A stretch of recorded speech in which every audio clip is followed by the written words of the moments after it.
Mwumviriza ikiganiro Yesu n'inyishu, ikiganiro cy'urwaruka mutegurirwa n'ishyirahamwe Transworld Radio mu Burundi. Rwaruka, misore namwe nkumi, umviriza iki kiganiro muzokwibonera ko Yesu ari inyishu mu bibazo byanyu byose.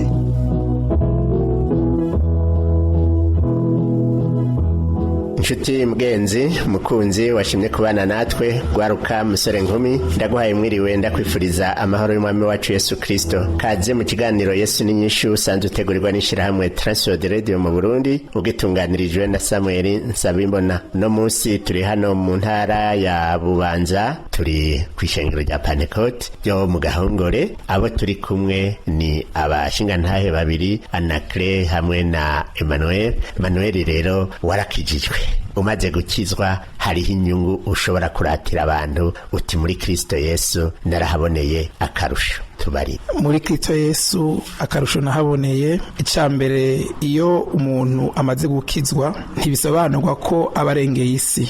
Satani ntamureka, aramwikurikiza akamugerageza. Igihe rero amugerageje kuko yamaze kumenyana n'umwami w'abami we Yesu Kristo, aca amwambaza. Ndafise akarorero jewe bwanje mu gihe nabayeho mwaka w'ibihumbi 2018 nahuye n'ubugwayi bukomeye.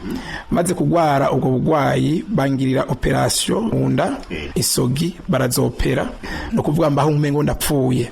Ariko kuko namaze kwizera uwo mwami ncavuga ati Mana ko naguhisemwo ngoma mbone ko wewe nyamukuru uri Imana yanje, mbone ingene useruka. No kuri Imana yaraserutse mu bintu mu gihugu cacu c'u Burundi n'uburyo gifise bidakunda gushoboka cane, aho umuntu baciye isogi asubira kuba muzima. Jewe bwa nisogi baraziciye, bamaze kuzica barunga izishoboka, hama ubu ndiko ndavuga ndi muzima. Iyo ni ntahe no shinga kwibitangaza Imana yankoreye kuba yasubije kubaho, kandi nayi nitwa kumengo napfuye. Aho no bwira umuntu anyumva hari ubugwayi bushikira umuntu akiheba ntaho umengo karabaye, ariko inyungu nyamukuru waramaze kumenya uwo mwami wawe ukamutahura, ntabwo babiteye mu kintu cyose muhura naco kinanira umwami w'abami. Umuhamagaye araseruka. Ubuhombe rero ku bantu batamwakiriye, igihe umuntu ashikiwe n'ingorane ariheba nta kimutabara, kandi urupfu ruramwubira giturumbuka agapfa kujya kubikoko bipfa. Ariko umuntu yamenye umwami iyo atabaje, sinshatse kuvuga ko abamenye umwami badapfa, barapfa ariko babiki ubundi bugingo, ntibapfa nkuko abataramumenya bapfa. Utaramumenya arapfa atazi yagiye, ariko wamumenye arapfa ariko akabona niyo ari karaja. Mwico gihe nahuye n'ingorane naragira ubuntu n'uwo mwami w'abami, aranyihishurira hama aranyereka igisagara ndiko ndinjiramwo. Nca ndabona ko iyo ndiko ndaja ari ahantu heza, nariboneye umwami w'abami, aranganiriza aranyereka isi mvuyemo ingene imeze. Mu bugwayi narimo sinasubiye kuyibuka ko ngwaye, kuko nari namaze guhindurwa mu rugero rw'imwemo, kuko nimutse mu mubiri. Hama mwamaze kungendera rero aranyereka ibisagara ndiko ndatera njamwo, kuko igihe canje cyo kurangiza kitari bwagere yasubije mu mubiri. Canza gushingira intahe mwishengero ndabwira abakristo ati Imana yambwiye ibi nibi dukwiye gukora ibi kugira ngo turaga ubwami, kubijanye n'ibikorwa by'amaboko, kubijanye nuko umuntu yo kwitwara, kubijanye n'urugendo umuntu yatanguye.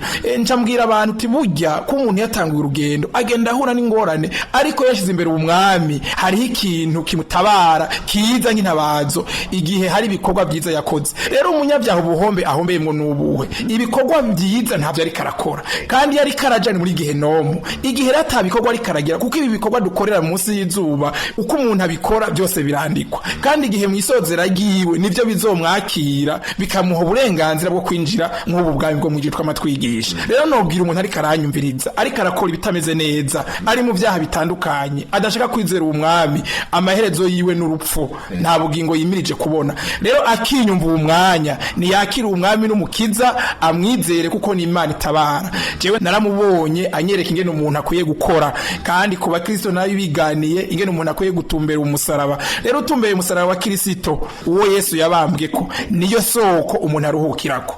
Rero umuntu arushe aruhijwe n'ibyaha akora n'ibigabitanyo yamamwo, n'uyu mwanya rero akinyumva, jewe Imana irakize Manuel wo ku Gahongore, niyizere umwami, uyu mwami araruhura, uyu mwami arakiza, uyu mwami aratabara. yagiye atabara benshi. Nababwiye nkiri mu mashuri ko hari abantu nigisha nkabereka inzira nyamukuru umuntu akwiye gukora kugira ngo arague ubwami. Abavyizeye ubu baramahoro. Mu rungamwe rwakunda kugira amakopinage barabihevye, bamwe barabivamwo, baranyizeye byo niko ndababwira, ubu bagize amariage meza kandi barangije amashuri mu mutekano. Rero n'umuntu yibaza kumengo nibishoboka, nta kinaniro umwami w'abami, kimwe gusa ni yizere. Namba afise ikibazo c'ubugwayi, Yesu arakiza. Namba remerewe n'ivyaha, Yesu araruhura. Ikintu cyose kiremereye umuntu nagitura umwami Yesu aramutabara. Yesu nabahezagira. Nawe Yesu naguhezagire. Urumva yuko Yesu ari gutabara, ari uruhura abarushe n'abaremerewe, kandi kuri Manueli yararuhutse n'ivyari bigomba kumutwara ubuzima Yesu ngo aravyorosha. Mugabo Manueli umengara akabanga wagombye kutumenera, mugabo urakabika. Bakubwiye yuko abarindiriye ivy'uwo mwami bokora iki? Abarindiriye umwami icambere bakora ibikorwa vyiza byo kugororoka, bitandukanya n'icaha. Abarindiriye umwami baramukorera mu bikorwa bijanye nk'usanzwe yaramumenye. Hariho inkebuzo nobaha, kuko hari umuntu aba mwishengero azi ngo ariko arakorera Imana kandi ugasanga nta mana ariko arakorera. Ati gute? Arashoboye kuba ari umunyenzigo canke ari umunyarusaku canke ari umusambanyi wo mwibanga bitagaragaye, agaca bamwishengero ngo ndiko ndakorera Imana. Yesu yanyibwiriye ubwiwe ati kirazira ibikorwa by'umuntu mwene uwo bigereranywa n'ibintu by'ivyondo ataco bimaze, ariko ibikorwa by'umuntu nemera bigereranywa n'izahabu n'amafera bito n'amafeza. Nibyo bikorwa by'umuntu yemerwa imbere y'ijuru. Ibikorwa rero by'umunyabyaha vyovyo ni nk'ingurube yivurunga mu vyondo, nta naho vyandikwa. Yesu nabahezagire. Naguhezagire nawe. Urumva mugenzi uri kuratwumviriza, uri mwishengero, wumve yuko ibikorwa vyawe hariho akaranga gategerezwa kubiserukako kugira ngo bibe ivyemegwa imbere y'Imana. Suzuma uko umeze kugira ngo niwasanga ari vyondo, niwasanga ari nk'ingurube yivurunze mu vyondo, niwasanga ari bisesema imbere y'Imana, uyu n'umwanya wo guhinduka. Kuko twarumvise kuri na credo ngo yahora akora ibintu bizira, ku buryo yari yaraniyononeye ubuzima kubera ibiboreza, mugabo ubuzima burahinduka. None ganake weho wungutse iki muri Kristo Yesu? Nungutse ibintu byinshi cyane. Nari nababwiye mu ntanga ko burya nagiye kwihana ngo igitigu myaka 9. Nari isanzwe nzi umuti kama ujya dusoroma, je ndarawusoroma nkawuteka, mugabo je ntacyo bari bwamarire. Ariko abandi barawutora bagakira, ariko jewe byari byaranse ko nkira. Aho hose ndanywa kanyanga nubwo wagwa n'ibiyeri, nari ngwaye igitigu. Naje mwishengero maze imyaka inatagikorwa na kimwe ngishobora gukora. Madama ari warimo wenyene, jewe bari bantunze nk'umwana. Bari barakwiye kwiza nzoga zica igitigu gose. Ivyo byaravugwa sinavyumva, kuko hari undi yarandimwo. Uwo n'umugwaniza Satani n'abadayimoni ntibakunda, kuko bashaka kunyongobeza baze banyishe giturumo kanje muri Gehenomu. Nico bari baraririye. Ariko kuko Imana rurukundo, nakubwiye ko umukozi w'Imana yanshakiye ngiye kanyanga kampuga ubutumwa, ati buryo uraza wegere wumvirize, biraruta gutanga ikimazi. Hanyuma rero je inyungu nabonye, rega bite sha gitugu carakize. Nivyo ntari bwababwire. Igitugu carakize. Nababwiye kandi ko nari menyerejwe no gusenga ku mugoroba, ku wa mbere, ku wa gatatu, ku wa gatanu, hariho umuje n'amadufasha tumenyereza. Nama ndiko ratanga umutwaro nkavuga nti Imana, ni wankize igitigu, jewe nzogukora ivyo uzogomba vyose, iyo uzogomba konje niyo nzoja. Hanyuma rero burya ndamara imisi ndaho bagatangaza ibikorwa vy'Imana, jewe sinabamwo, kandi ntibashavura ko bari bazi ko ngwaye, bari bazi ko nihanye ndi umuntu agereranywa n'ikimuga. Igihe kimwe rero hariho umuhungu yari umunyavyaha, ariko ndashima Imana ko yihanye ubu. Abwira uwo muje n'amati mbega bujyana karakijijwe ategome, murabeshe ntakijijwe kubera iki iyo mugiye mu bikorwa vy'amaboko mutajana ku munsi wo gukorera Imana. Aterega aragwaye ngoya yari ngaha tumwa dutera inkuru, iyo nkuru nayihebe abasange ku kivi yisharaho muri nimwatahatahe. Uwo muje nama rero avyumvira kubimbarira asanga umengo ntava nshavura ko nari umuntu ameze nk'uwihevye, umengo ntagikira ndindiriye gupfa nyene. Hanyuma rero igihe kimwe turi ku moto n'utundi hajya duhejeje gusenga arabimbarira, numva mwemu arabinkundishije ivyo bintu uwo musore yavuze, naho yari umunyavyaha.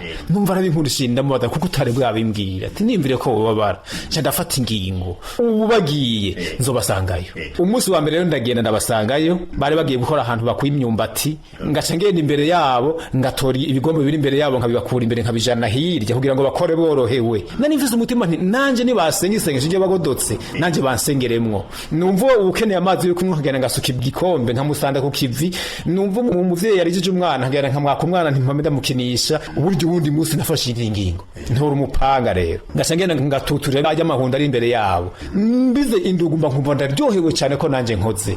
Hama ikindi gihe ndazana isuka narima nk'imetero 3 nkumva biranse ngashandeka. Nagira ndakubwire sinzi umunsi nakiriye igitigo, sinzi umwaka nasubiriye gukoramo, nisanze mu bikorwa, nisanze nabandanije, nisanze ndiko ndakora iwanje nabugingo no. Rero ndanezerwa cyane kuko Imana yaranzuye, nari narapfuye, ubu ndafise ikimazi mu muryango. Ikindi kintu naco novuga nti Imana yarakoze nuko mfise intahe, uburya Imana nanje yarampishuriye ivy'igitigo canje, kuko naragumana amakenga ntubwo narakize.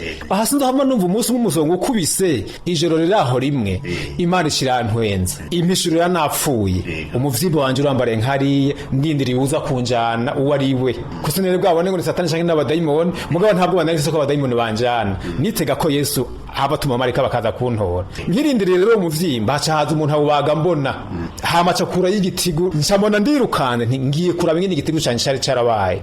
Ndababwiza ukuri nari umupfu, kuko nararavye nkasanga igitigo mu masonga yaco hari hameze nk'ahantu hari urubugu, kujya ku nk'ahantu bakuri inyama batera ku zindi, niko nari narabaye, mugabo nkasanga ni nkovu zumye. Urumva rero umuzuke Yesu yaranzuye, ndanezerwa n'ivyo kuko yankunze. Ubwira kabiri ndanezerwa ko atampamagariye kwicara, yampamagariye gukora. Ubu nkaba ndi mu ishengero ry'Imana, nkaba ndiko ndakora ibikorwa vy'Imana, birampimbaye nditeze umukiza. Ikindi naco kinezera, igihe jewe natangura kwihana umudamu wanje ntiyaciye nkurikira, oya, ariko kubera ivyamwa vyampwemuyera, kubera ingabire zampwemuyera zaramuzanye. Ndibuka umunsi umwe turi ahantu turiko turatera ibiharage, imvura igomba kutubuza, ndabwira madamu nti mada ngira mbwira Imana dukorera igitangaza nawe uyizere, hanyuma ngo wowe bishobora ntingira irya mvura, mpagarika isoka ndasenga, mbwira ijuru nti wajuruwe Mana nkuru, iyo mvura ntirengaho mu gatura, iyisigaye ishije mu nzira za buvyuko kugira ngo duze gutera. Ako kanya nyene imvura iragwa ntiyerenza aho tuvuze, hama uwundi munsi naho imvura yatwikiriye, ndavuga nti ubu turagomba izuba. Ico gice nabwiye Imana cyose yaragikoze. Madamu atangura kugira ubwoba ati none mwebwe muraroga ntituroga, uwo twizeye n'umushobora vyose ari hafi ngo tumwambaze, hanyuma dukore ibitangaza n'abataramumenya bamenye ko dusenga Imana iriho. Ndamubwira ntumviriza rero, nawe uyu munsi ugende usenge, ugende ubwira Imana uti Imana ndazazaniwe n'inzira umugabo wanje yafashe, none yafashe inzira yimishurira ukuri. Ndibuka ko iryo joro Imana yacimuhishurira ikoresheje umuherezi yambaye za mpuzu z'abaherezi ba kera, hanyuma aramubwira ati inzira Anakleto yafashe ni y'ukuri, twavuganye vyinshi mukurikire ntiwihenze. Ivyatumye rero aza bimwe n'ivyo, ibiri navyo ibiganza. Rimwe ndava gusenga hano, agiye kungaburira azanye ifungurwa, umusongoci umufata ufatiye hamukwaha, aca hagararaho nyene ati nibiki ngo ngusengere. Iyo rero umuntu yambwira ngo ngusengere numva umunezero, kuko nsigaye ndi wo gusengera abandi kandi nanjye nari umuja w'ivyaha. Hanyuma ndagenda nti mw'izina rya Kristo Yesu amusonga ndakwirukanye. Aho nyene umusongoci ufata inzira ufasha buhuguru serukana mwino acara hembuka. Shima Imana rero ko yaciye abumukizwa, ubu n'umuririmbyi turi mu ishengero. Shima Imana ko abana dufise abageze kubatizwa nabo nabakizwa. Uyu munsi ndafise ijambo, uyu munsi ntabwo bamfitiye abadayimoni, uyu munsi ntabwo bamfitiye umurozi, kuko namba hari umurozi hari Kristo nawe, uwo nawe n'umutabazi. None bituma ntiyirika bakonikoni, singitinya guhamagarwa ku muntu agwaye ibitega cyangwa y'abadayimoni ngo vyo hava binjamwe, ntibishoboka kuko nanye ndugariye. Ubu ndi umuriro wa Kristo Yesu, ndimigabire zampwemuyera, none umwasi yoca he. Ariko abakiri muri ryaboro ry'ivyaha, abatarabitahura ngo bizere umwami Yesu, uyu munsi bapfa nk'ibikoko, bagwa mu bapfumu, ubutabazi buriho. Ikimbabaza rero kimwe ni ingene kera Satana kinkorera ikibi, nabuza abana nanje yabakandoga nkaja mu bapfumu, kandi ingoro y'Imana yari ngaho, abakozi b'Imana bari ngaho. Mpora nicuza nti mbega ubwenge bwari bwaroye he, ko Kristo yareka akora ibitangaza kuri umusozi. Ariko ndashima Imana ko itarabitangura irabisozera. Muri iyi minsi cyo nifuza niki nuko nozo bisozereramo. Imana ishimwe kandi izobiguha, uzoronke gusozera neza, kuzoraganwe na Kristo ubugingo budashira. Ariko umuntu yoca yibaza ati mbega ubwo none na credo ibibazo yarabihejeje nta bikimushikira, woca wishura ngo ibibazo ntibihera, kuko babajije Yesu ati mbega abakizwa ni baki, yababwiye ngo mushishikare guca mw'irembo rifunganye. Hama naho yongerera avuga ku vyerekeye gukurikira inzira y'umusaraba, ati ubunkunda n'abanzi yiyanye. Ubu rero hariho ibintu bidutangira mu nzira. Satani yaramenye ko twambaye umwambaro w'intambara, yaramenye ko twatoye ibigwanishwa, kandi iyo tuje yahoze yarahazi, kandi ariko tazosubira waracitse, nifuza ko tumugera nayo. Ari mu nzira yaradutangira, araduteza ubukene, araduteza indwara, intambara zo muri bene data, intambara zo mu miryango. Mugace twizera niki nuko yavuze yuko ari umugabisha w'intambara, nuko yavuze ko tumuhamagaye adashobora kuturekerana umwansi na gato, nuko tumuhamagaye adukurira mu nzira abadayimoni tukabandanya. Hama hari icyo ntakubwiye rero, mu byo nabwiye Imana maze kunezerwa, narabwiye Imana nti Imana mpishurira, none mbega mu ijuru hameze gute? Imana yarampishuriye mu ijuru, iranyereka abanzimanye nitwa umugeni, ibifungwa nafunguriyeyo sinodondora mu isi ntavyo nabonye, mugabo narumvise uburyohe bwavyo. Hanyuma ndongera ndamubaza nti Imana, none abanyabyaha bo bazoja hehe? Anyereka Gehinomu. Gehinomu nagira ndayibwira abanyabyaha bariko bitambatamamo nk'abatabizi, nkaho umengo nta kazoza. Gehinomu yarateguwe. Nabonye iki kiyeya ca Gihanga, ico gihe nabona umengo nakavura karahise, umengo hari utuziba dukeyi. Numva ijwi rivuze ngo ibihema mwigira inyuma. Mbona ngiye nkuja kwibarabara rye mu Cibitoki, mpagararayo nca mbona ibima bitanu ubwa mbere bingana ni base nini, biza birakoroka, bikorokera hahandi gisha gicika ikiyaga c'umuriro no guhinda kw'inguvu nyinshi.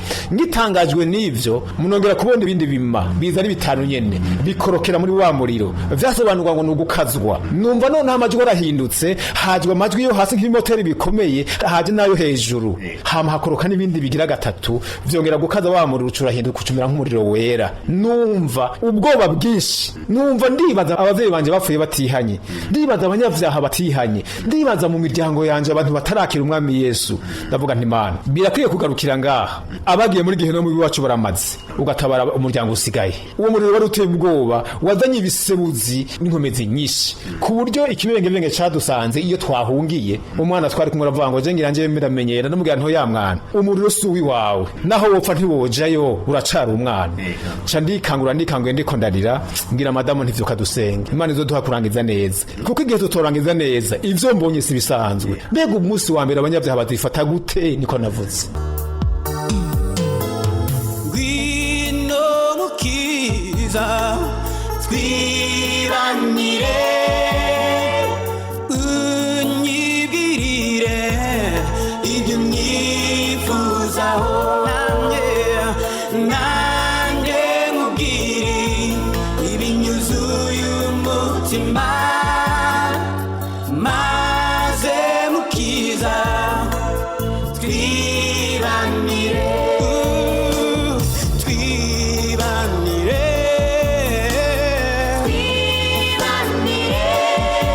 oh ibihe byose twibanire, ngwino twibanire. None waciye ukora iki kuri abo bene wanyu, kuri abo babanyi, kuri abo nyene ubona batarakira Yesu kandi ubona ko bateguriwe uwo muriro kugira ngo bafashe ntibaze bawukorokeremo? Ndashima Imana yuko maze kwihana, harabona agenda abwira ubutumwa. Bamwe barinjiye mu ishengero ndimwo, abandi binjiriye ahandi, ariko ndashima ko batahuye kuva havanura n'icaha. Hari bisigaye navyo rero. Ezekiel atumwe yavuze ngo ndazi ko ngo tunye ku nzu y'abagararije, ariko genda uvuge bo kumva batokumva, kandi ndazi ko guhindura umuzi ngo hiyane bigoye. Ico nkora ubu nigiki? Ndabasengera. Nta mico niganira nigiki, nuko nosozerera mu ngeso nziza, ntavuze ingeso zikabigisha.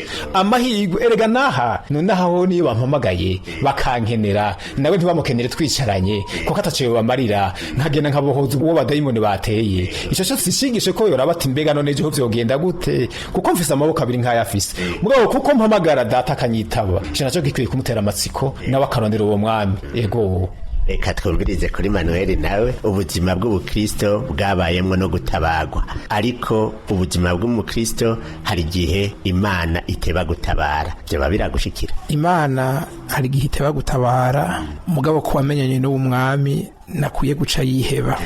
Hari igihe Imana yishura ngo yego, cyangwa ikishura ngo rindira, cyangwa ngo ya. Ibyo nivyo batwigisha mu miga y'abana bo kuwa muhungu mu gatondo.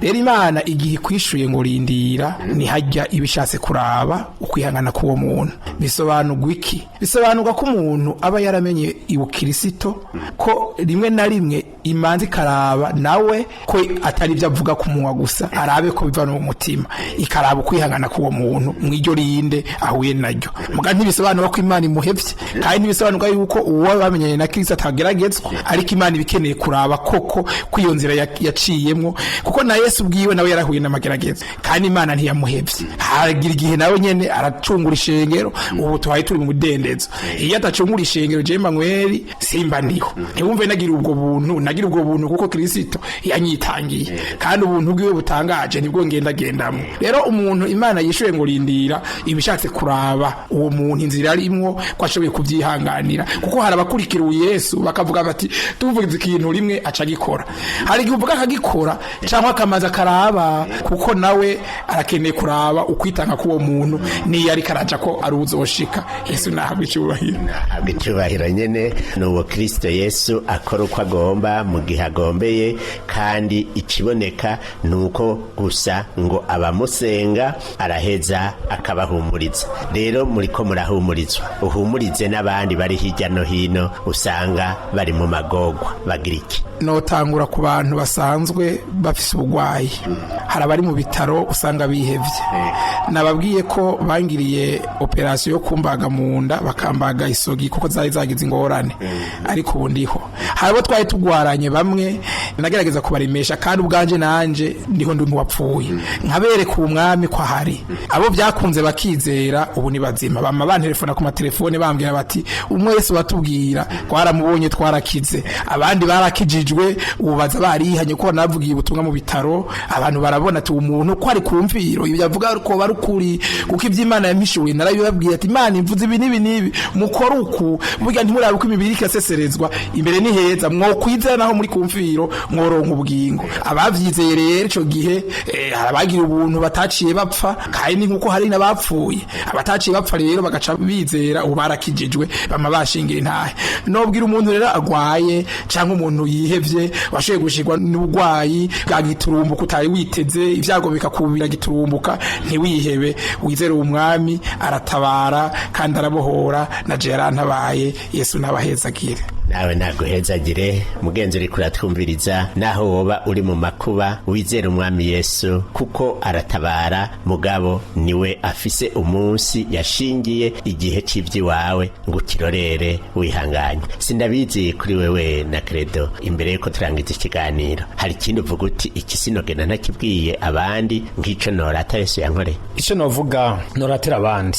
jewe ntarakizwa abana banje bari baramatwe n'amareba mugabo kuva nk'iki hari igitangaza Imana yankoreye amarebo yaragarutse umwana afise amezi 4 umudamu wanje aragerageza gusenga muri bwa buryo hambara tebarananigwa kandi nari nkiri umunyagice nagomba mvuge yuko ari abavuga yuko kuja mu ijuru kubanza kubatizwa igihambaye no kubanza kwihana ivyaha ugaharirwa n'amaraso ya Kristo Yesu hanyuma bisigaye kubatizwa n'indi ntambuko ico gihe rero jewe nari umunyagice sinerwa abatizwe madamu aragira ubwo batumwana havapfa ntabimenye acaranko materega ero wagira hwere shadikangura ntivyagenze gose tinasenze nkoresha umwanya munini none vyanse ndatwenga ico gihe nini nuzuye umunezero ndatwenga ndavuga nterega ntivyari gukunda ivyo uri kurakoresha ntibijana ntishira umwana ngaho tumusengere ico gihe impemu zari zahagarara ikatera amaboko n'amaguru yabuze ahemera nari kiganza avuga amajambo make ndavuga nti Imana wibuke igihe nakizu ico nagusavye navuze nti uzompe gusengera abagwayi kugira ngo nategwa nivune navuze nta mugutahura ijambo ry'Imana navuze nturambishurira sineshikigwe n'ikintu ntarakimenya none rero hageze gukora mu izina rya Kristo Yesu umwana naheme ndabivuze umudama ndaza zonyumva ku nsamirizi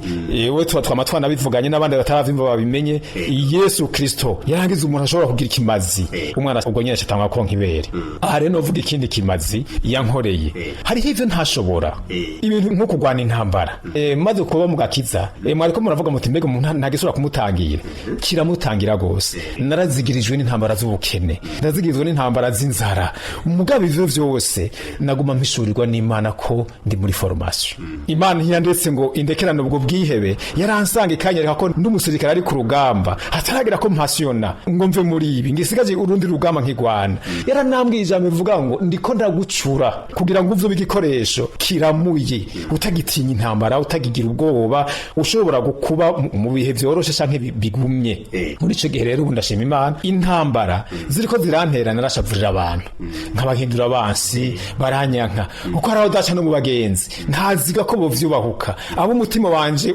wahaye ikibanza kinini ngasanga ari bahubwe ntabarazizananyemo ngashavura mugabo rero ntavuye ntahura iki kwari kunkomeza kugira ngo umenye ko kidahinduka ari Kristo ari Imana yo mwijuru ariko ko umuntu ahindagurika umwanya umwe Satani namwitiza akamukoresha ahaye naho n'Imana ikabireka kugira ngo nkomezwe ivyo rero kare sinarinzi yuko intambara Imana ishobora kuzireka ngo zibe ariko ndazi ko Imana izireka ngo zibe kugira ngo umuntu akomezwe nagira rero ntere akamo umuntu iyo yatangiye kwihana azi ko agiye mu mahoro n'amahoro yo mu mutima ariko si amahoro iyo mwishengero canke yo mu mihana turacari mu ntambara bizoshika kugira ngo Satani amuteshe intumbero ariko nagume ku rugamba azonesha bizoshika aburi ivyarya kugira ngo ageragezwe mugabo kandi nagume ku rugamba ibihe bizohera nta mvura idahita ubu ndaronka ivyo mfungura ubu nararonse akazi ndakora ubu ndafise ahomba ariko iyo ndabitakaza kare kugiye terabwoba ry'umugwanizi mba ntaragiye ndashima Imana rero ko yampaye kurinduka nashimwe ni Imana itabara Yesu yavuze ati mwisi muri n'amarushwa menshi ariko muhumure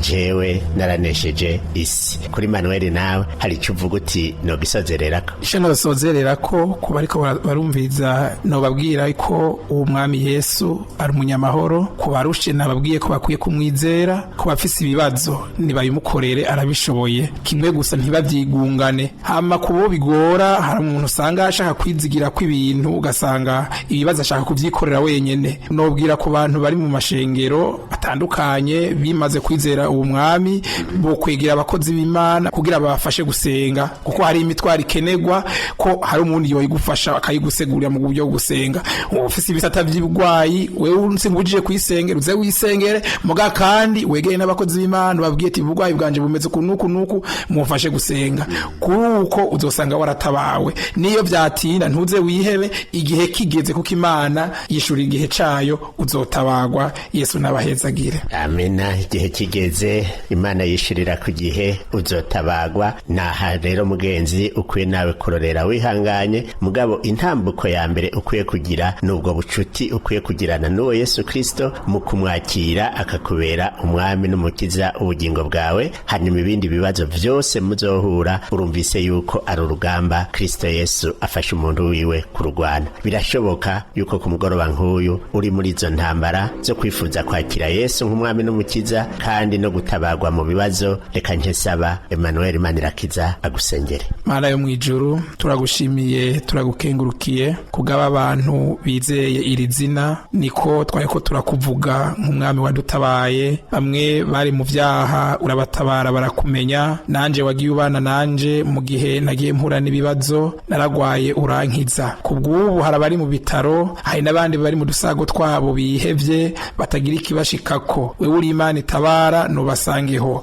hari n'abandi bari mu vyaha bitandukanye batarakumenya iyi saha nubegere baze bizere kuri Imana ishobora byose uri Imana wiyereka umuntu kibazo ciwe cose uri Imana wereka inzira umuntu akwiye gucamwo ni wihishurire mwama abantu bari mu iki gihe igihe abantu bariko bakora ivyaha ataco binona rero nutabara abantu bari mu isi bariko barazazanirwa nico bokora hamubireke kuri umwami ubohora urakoze kuzodukorera ibitangaza kandi n'ububohoye benshi bariko baratwumviriza mu izina ryawe ryera Yesu Kristo amen kiganiro cyacu kuno munsi tuyigarukirije ngaha ndakengurukiye cyane abatumire banje bafashije kukiremesha akabari Heshimana Anacre Mana yakiza Emmanuel tukwaduhuriye hano ku Gahongore ku ishengero rya Pentecote mu ntara ya Bubanza Samuel Sabimona nariko ndakibatunganiriza nkaba ndabikebanuye ndabifuriza umugoroba mwiza INYISHU YESU INYISHU hamwe nawe wowe ugomba kutubaza cyo kutwunganira udutelefone canke utwandikire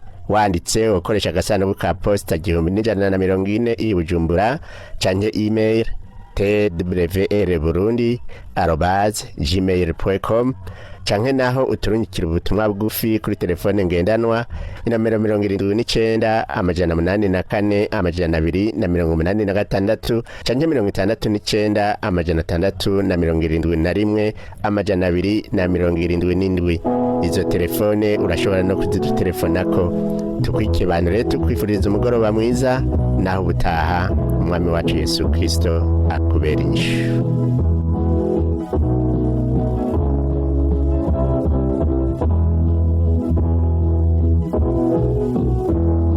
Ico cari ikiganiro cy'urwaruka Yesu n'inyishu mushikirizwa n'ishirahamwe Transworld Radio mu Burundi. niba nawe ugomba gushinga intaye ko Yesu yakubereye inyishu cyangwa ugomba kutwunganira twandikira uti Yesu ni inyishu agasanduku ka posti 1140 Bujumbura cyangwa dutera kamo kuri 24 26 57